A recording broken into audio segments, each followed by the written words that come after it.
Now, on the 119th Congress. As the 119th Congress begins, our nation faces an uncertain future. Americans still see high prices every time they go to the store, when they go to the pharmacy, when they refill their tank, and pay their cable and internet bills. We've done a lot of work over the last few years to slow inflation down, but the new majority must continue the work we've begun. Donald Trump and Republicans made a slew of very bold promises on the campaign trail to fix our country's big problems. In some of these promises, they say they will fight for working people, despite decades of doing the opposite and proposing things that would hurt them.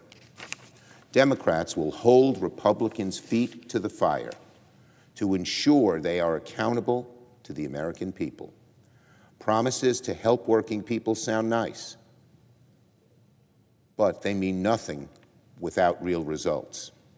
And too many of Republican promises, like tax cuts for the very wealthy, will actually make things worse for working people. In the coming weeks, there will be one early sign that shows whether or not Republicans intend to keep their promises to fight for working people, and that is who they support through the nominations process. These nominees are going to be the faces of the new administration. They will be responsible for applying its policies. They will, in effect, be the ones responsible for following through day to day on the promises made on the campaign trail. So the American people want to know, will the president-elect's nominees follow through on cutting costs for the American people? Or will they return to cutting sweet deals for mega corporations and the wealthiest people in this country? Will the president-elect's nominees actually make communities safer? Or will they protect the bottom line of special interests? Will they help their corporate contractors cozy up to foreign entities and oligarchs, while undermining our national security?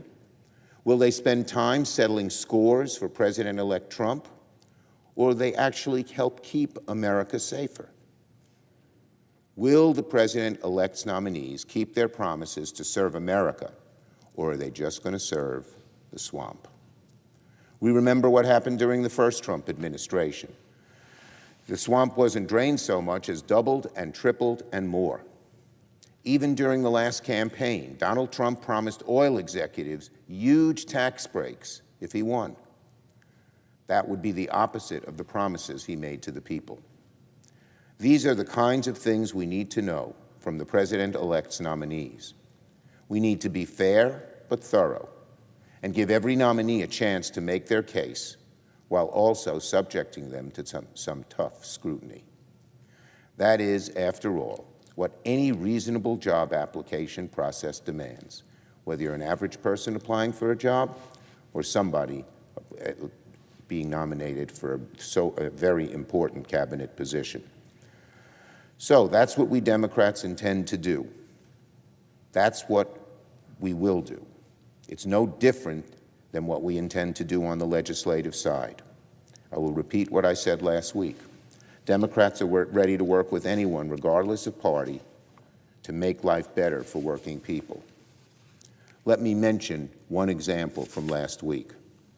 On January 1st, because of what the Democratic Senate, the President, did, the $2,000 out-of-pocket cap that Democrats passed in the Inflation Reduction Act went into effect.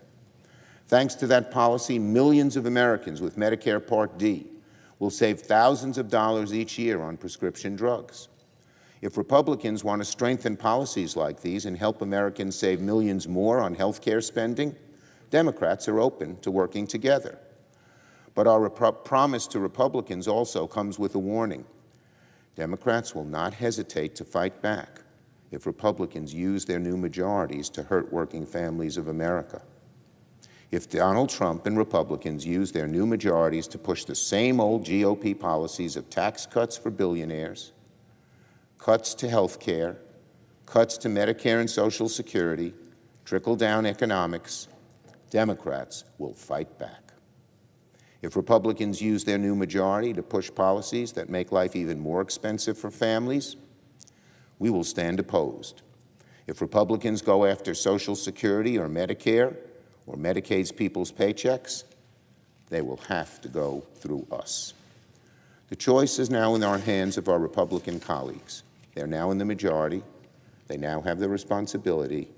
We and the American people will be watching. I yield the floor and note the absence of a quorum.